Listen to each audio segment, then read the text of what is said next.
Two suns called Valkyra shone amber and violet light on the army base where the war had finally stopped. In the big hall made from living stone, 7 alien women stood on display like prizes. Their blue skin glowed under special light and their pointed ears heard every mean whisper. 6 women stood tall and beautiful in olive green clothes with ceremonial rope on their arms. But one woman sat by herself on the cold floor. She was heavier and rounder, and her body had scars that no one wanted to understand. The soldiers laughed and pointed at her. Their voices bounced off the ancient walls, but one man stood quietly in the back. His uniform still had ash on it. He wasn't looking at the beautiful prisoners. He was looking at the broken one everyone had forgotten. What he was about to do would change the meaning of honor across the galaxy. Before we start, subscribe now so you don't miss more amazing stories like this one. Oh, and before we dive in, tell us in the comments where you are watching this video from. We love hearing from you and always read every message. Captain Marcus Chen pressed his back against the stone wall of the Valkyran Victory Hall. He watched his fellow soldiers celebrate with bottles and shouts that sounded almost wild. The 7 Na'vi women had been brought from jail that morning. 6 stood in perfect formation. Their thin bodies looked magnificent even though they had lost the war. But the 7th woman sat separated because everyone was being cruel. She was soft and round, her face turned downward in permanent shame. "Look at that one," Lieutenant Rodriguez shouted, pointing with his bottle. "They sent us their rejects." "What are we supposed to do with that?" Laughter erupted like gunfire. Someone threw a piece of fruit that landed near her knee. She didn't move. She didn't even flinch. Her stillness was complete, as if she had learned long ago that any reaction would only make the cruelty worse. Each team leader chooses one as payment for service. Colonel Hastings announced from the center of the hall. The Na'vi Council agreed to this as part of the surrender terms. Think of it as a prize of war. Marcus felt his jaw tighten. Prizes of war, as if thinking beings could be divided up like food packs. One by one, leaders made their picks from the 6 standing women. They looked at them like farm animals, sometimes lifting a chin or checking an arm. Each time they walked past the sitting woman without a glance, stepping around her like furniture. "Chen, you're up. Last pick." The hall fell into waiting silence. Marcus pushed off from the wall and walked forward. His boots echoed on stone. He stopped in front of the one on the floor. She looked up slowly. Marcus didn't see the broken giving up he expected. Instead, he saw a sadness so deep it seemed to pull at reality itself. Her eyes were the color of deep ocean trenches. "This one," Marcus said quietly. "I choose this one." The hall erupted in chaos, but while they laughed, her eyes shimmered faintly, as if holding a truth older than the stars.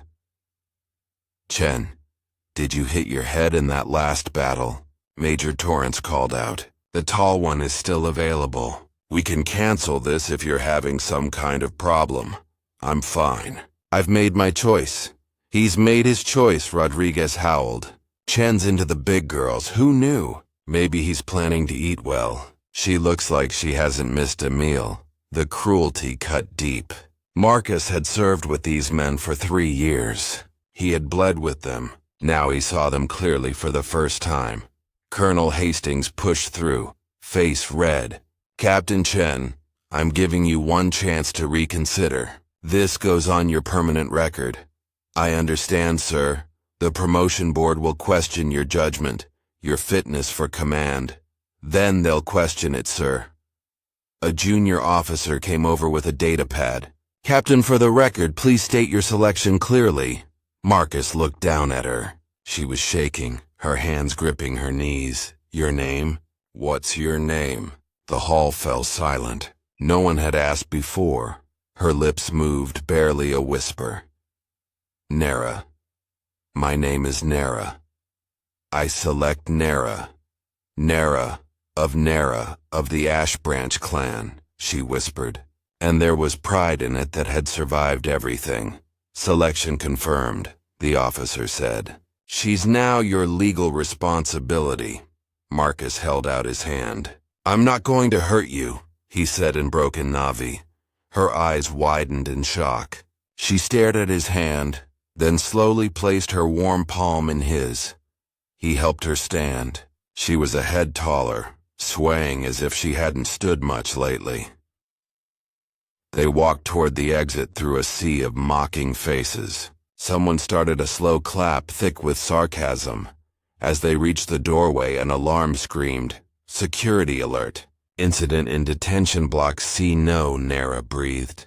Terror absolute. My daughter is in block C. No one believed they would even try, but the silence that followed spread across the room like a storm.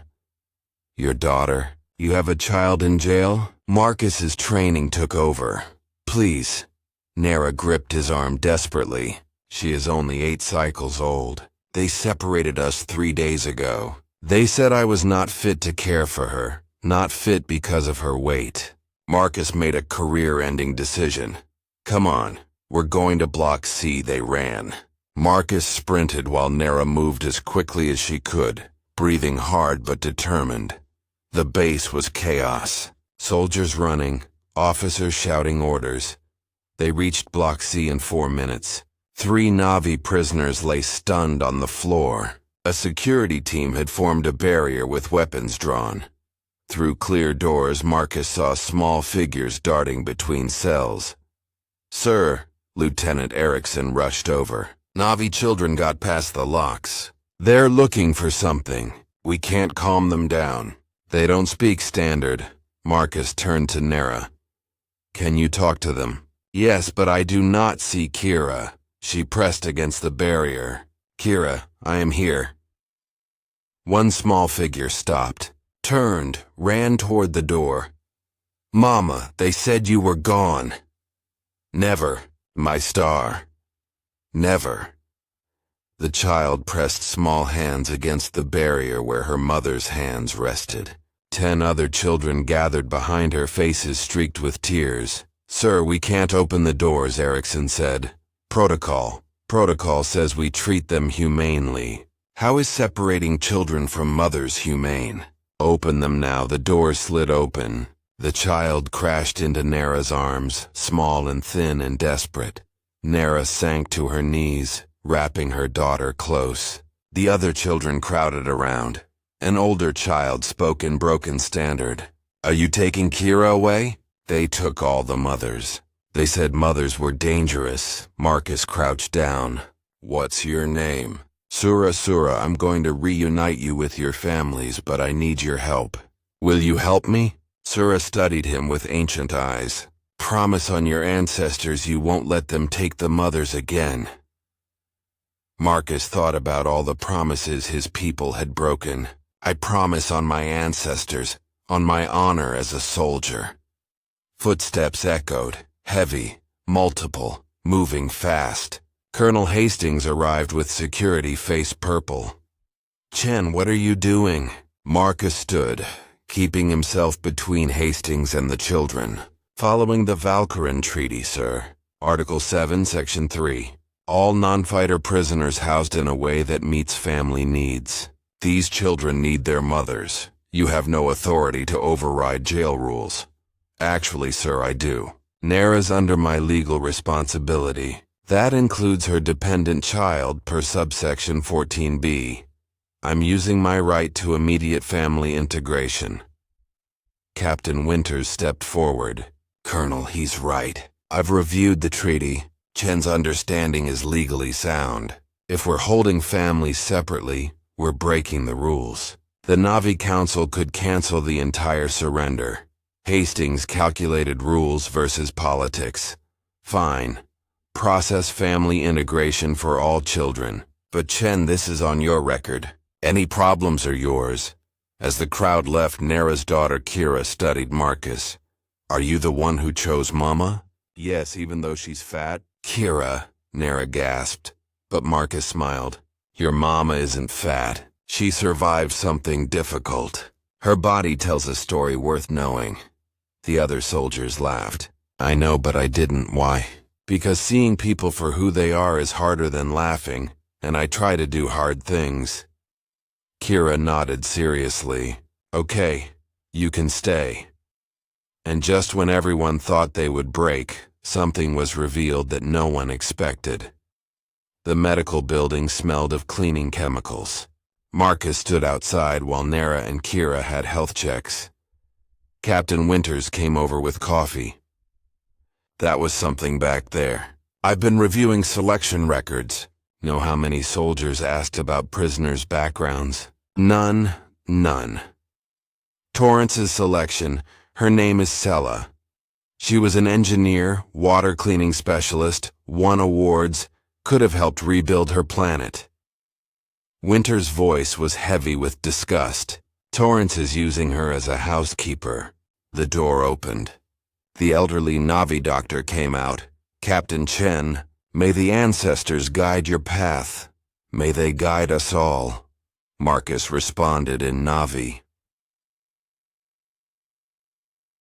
Inside, the Dr. Tahani gestured for them to sit.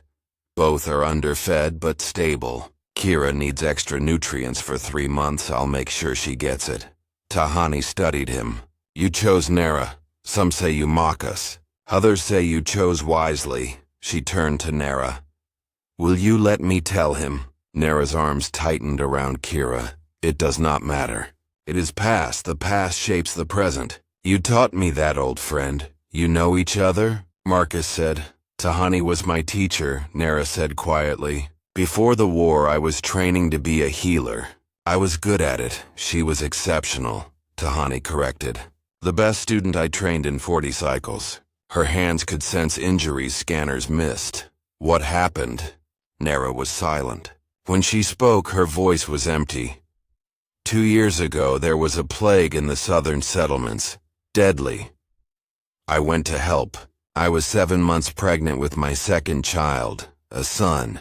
The plague took him. My husband, my sister and her 3 children, my mother. I was in a medical pod for 6 weeks. When I woke, my family was ash and my body, she gestured to herself. The medications changed my body. The weight came and wouldn't leave. The plague took 30,000 lives, Tahani added softly. Treatment left survivors marked. In our culture, those who gain weight are seen as carrying grief, weighted by sorrow. Nara became difficult for others to look at. She reminded them of loss. They stopped coming for healing, Nara continued. They said my grief contaminated my gift, that I was marked by death. When the war came and I volunteered as a medic, they refused me. So I carried supplies instead. The heavy work no one wanted. I was captured doing that work. Your soldiers looked at me and saw only something to mock. Marcus felt cold settle in his chest. You saved lives. Lost everything trying to save lives. And both peoples punished you for surviving. Yes, Tahani placed a hand on Nara's shoulder. But you chose her, Marcus Chen. Why? Because I've seen enough death to recognize someone who fought it and won. Because surviving isn't weakness. It's the hardest strength. Because she was sitting on that floor alone and no one should be that alone. And because, he paused. Because I looked at her and saw someone worth saving and I realized I needed that. I needed to believe people were still worth saving. That I was still capable of choosing compassion over convenience. Pretty words, Tahani said. Testing. Will they remain pretty when the cost becomes clear? The cost is already clear. I burned half my career today. I'll burn the rest tomorrow. My fellow soldiers hate me. My commanders question my fitness. And you think that makes you noble? No, it makes me tired. Tired of being part of a system that treats thinking beings like property. Tired of winning wars while losing humanity. Tired of looking in the mirror and not recognizing who looks back. Marcus stood. I don't know if what I'm doing is right. I just know I couldn't keep doing what was wrong. Tahani studied him, then nodded slowly. The ancestors see truth in intention. They saw yours today. She turned to Nera. Go with him, child. Your story is not finished. It wasn't just knowledge. It was legacy. And suddenly silence fell across the crowd. 3 days later, Marcus was called to General Morrison's office. The base commander's rooms were on the highest level, with windows overlooking the conquered Navi city. Buildings still smoked. Streets slowly filled with returning refugees. Morrison was a career soldier. His face looked carved from stone. He didn't look up when Marcus entered. He didn't invite him to sit. Finally, Morrison set down his datapad. Captain Chen, I've been reviewing the incident reports. Colonel Hastings recommends court-martial. Major Torrance filed a complaint. And now the Navi Council requests your presence at a formal gathering. Specifically you, and specifically requesting you bring Nera. Sir, I can explain. Can you? Can you explain why you chose a prisoner everyone rejected? Why you broke rules? Why you've ruined the psychological advantage we built? Psychological advantage, sir. Showing them we can take what we want. That we won completely.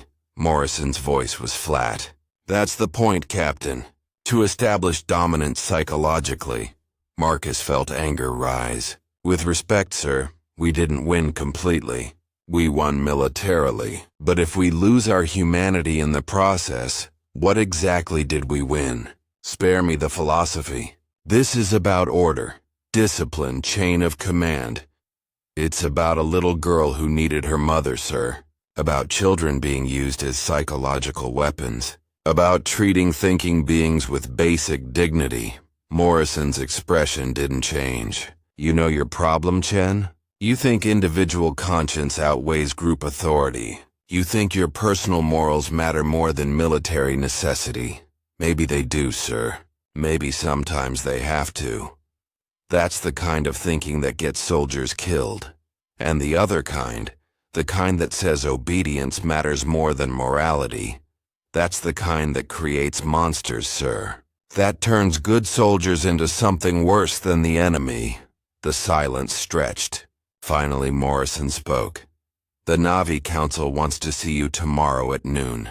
A formal recognition ceremony. Your actions affected their population in ways Command didn't expect. He paused. Be careful, Chen. When the Navi honor someone, it means something. It costs something. You need to understand what you've chosen.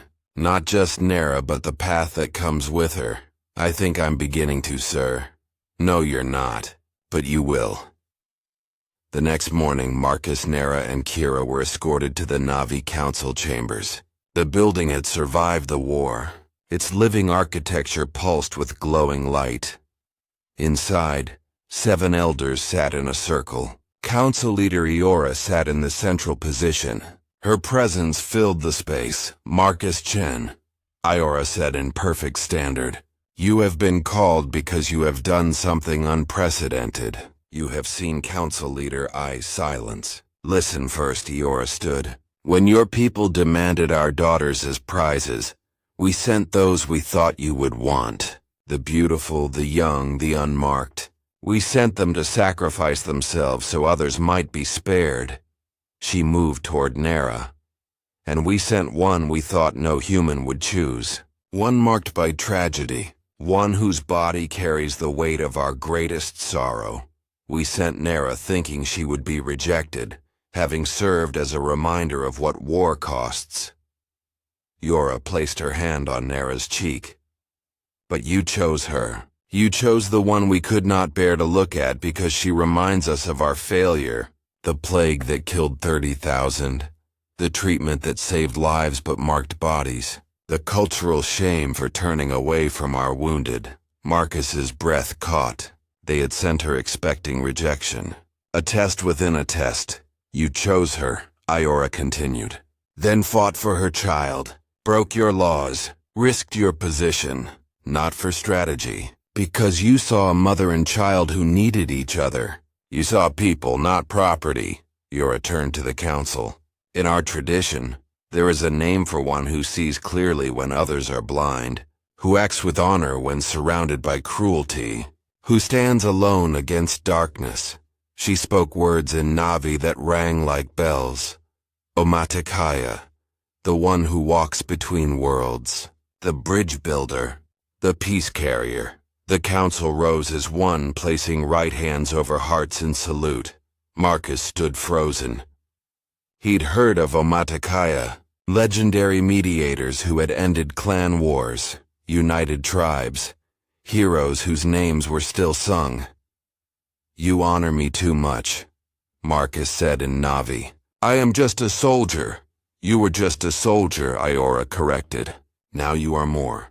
That title carries weight, responsibility. It means you belong to both peoples now, human and Navi. You cannot choose a side. You must choose truth even when it costs everything. I understand, do you? Your people will hate you for it. Mine will doubt you. You will walk alone between worlds that both claim you and both reject you. That is the price of seeing clearly." She paused. "Are you prepared to pay it?" Marcus looked at Nera, at Kira, whose small hand had found his, at the council members whose faces showed respect mixed with expectation. "I am," he said. But the final blow came not from words. It came from a name the galaxy had long forgotten. The ceremony ended with ritual words whose weight pressed like gravity. As the council left, Nera remained standing, Kira's hand in hers. "You should not have done this," Nera said softly. "The title of Omaticaya, it is a gift and a curse. My people will expect miracles from you. Yours will expect betrayal. Maybe they'll both be disappointed. They will be. That is certain." She met his eyes. "Why did you really choose me, Marcus Chen? Tell me the truth." Marcus gave her honesty. "Because you were sitting on the floor alone. Because everyone was laughing. Because I looked at you and saw someone who had survived things I can't imagine. And I thought maybe if I could help you stand up, maybe I could stand up too. Maybe I could be the person I wanted to be instead of the one this war was turning me into. So I was your redemption? No. You were my reminder that there are still people worth being better for." Kira tugged his sleeve. "Are you going to stay with us forever?" "Forever is too large a promise. For as long as you'll have me good. Mama cries at night. Maybe if you stay, she won't cry as much. Kira." Nera flushed darker blue. Marcus knelt to Kira's level. "Everyone cries sometimes. It's how we clean out sadness so there's room for other things. Your mama has a lot of sadness to clean out. But I promise I'll help make room for good things." "What good things?" "I don't know yet. We'll find out together." This seemed to satisfy the child. She nodded seriously. They left the chambers, coming out into the Navi city, where afternoon suns painted everything amber and violet.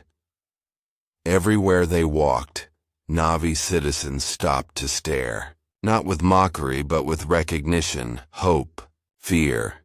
An elderly Navi man came over, grabbed Marcus's hand, and pressed it to his forehead in thanks. His granddaughter was in jail, Nera translated. Reunited with his daughter yesterday. He says you gave him his family back. More Navi came over. Mothers with children, elders with young adults, all thanking him, touching his hands, whispering Omaticaya like a prayer. It was overwhelming, humbling, terrifying. That evening, Marcus found his quarters destroyed. Traitor painted across his door. His belongings destroyed. Photos of his family ripped to shreds. A knock on the door frame. Captain Winters stood there with a bag. "Figured you might need somewhere to stay tonight. I've got an extra bunk." "Winters, don't. Just come on. You know this is just the beginning, right? It's going to get worse, I know. And you're still going through with it?" Marcus looked at the destroyed photos, at the hate smeared across his walls, at the cost of seeing clearly when everyone else chose blindness. "Yeah, I am. Then you're either the bravest man I know or the dumbest." Winters clapped him on the shoulder. "Possibly both. Come on." As they walked away, Marcus thought about Nera and Kira, about the title he'd been given, about the bridge he was building between two worlds that wanted to remain separate. And as they walked away, no one dared laugh again, for they finally understood what they had witnessed. 6 months later, the Valkyrian peace accords were signed in the same hall where Marcus had made his choice. The treaty changed from simple surrender into a real living together framework. Article 12, the Chen Provision, set up protection rules for prisoners, required family integration for all detainees, created oversight committees with representatives from both species. Marcus stood at the ceremony in his dress uniform, though the rank symbols had changed, not promoted as he'd expected, reassigned instead to the newly formed Interspecies Relations Division, a position that technically didn't exist in military hierarchy, neither rank nor role. Just Liaison Chen. Nara stood beside him in traditional Na'vi formal wear. Her body was draped in woven fabrics that celebrated rather than hid her form. She had begun teaching healing arts again, training both Na'vi and human medics in techniques neither species had fully understood alone. Her students came from everywhere, some drawn by her skill, others by the story of the woman who had been last chosen and became most honored. Kira played in the corner with children of both species. Their laughter cut through the formal atmosphere like light through shadow. "Do you regret it?" Nara asked quietly as the human and Na'vi leaders exchanged ceremonial pens. "What you gave up?" Marcus thought about his military career effectively ended, about friends who no longer spoke to him, family back on Earth who struggled to understand his choices, about nights he woke from nightmares where he was still standing in that hall, still choosing, still burning his life down for a stranger. "Every day," he admitted. Nara's expression fell. "And every day," Marcus continued, "I wake up and see you teaching healers from both species to save lives together. I see Kira laughing with children who would have grown up hating each other. I see this," he gestured to the treaty signing, "and I know that none of it would have happened if someone hadn't chosen to see differently." "You think too much of your choice," Nara said gently. "It was one moment that changed everything. For you, for those children, for me. Maybe that's all any of us get. One moment where we choose to be better than we were. One moment where we see clearly." Council leader Eora came over, her formal robes rustling. "Omadikaya, the representatives wish to speak with you. Both sides have concerns that need a bridge. They always do," Marcus said, but he was smiling. As he moved toward the group tables, Nara caught his hand. "Marcus, thank you for choosing me, for seeing me. Thank you for letting me." They separated, moving into their different roles, her toward the medical group, him toward the political one. Two people who had been last and least, now standing at the center of something larger than themselves. In the hall where it had all begun, where laughter had once echoed with cruelty, a new sound rose. The sound of two species learning to speak the same language, learning to see each other, learning that the strongest bridges are built not from stone or steel, but from the courage to choose dignity over dominance. And somewhere in the Valkyrian sunset, in the space between amber and violet light, the universe shifted just slightly, recalibrating itself around the truth that one choice, one moment of seeing clearly, could echo across worlds in a universe built on power. Sometimes a single act of compassion is enough to shift the stars themselves.